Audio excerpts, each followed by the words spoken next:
Ini merupakan video ke-3 atau keempat ya.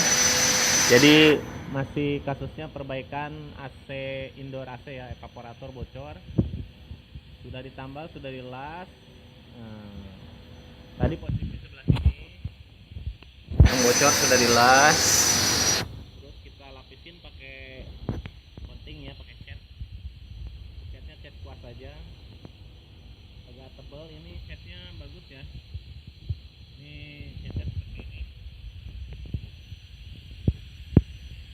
Ya pernah kita percobaan, begitu udah kering kita, nah karena masih bocor kita las lagi, tapi si cat ini nggak ngelotok ya, lengket dia. Oke. Nanti kalau sudah dicat, ini ada evap AC juga, AC setengah ini, setengah PK bocor juga sama seperti. Nah, kita las lalu kita isi dengan cat tembaga. Nanti kalau udah kita akan tes.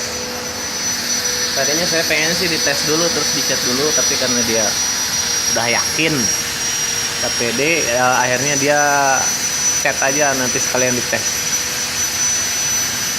Pasti nggak bocor katanya. Oke, mungkin ini aja.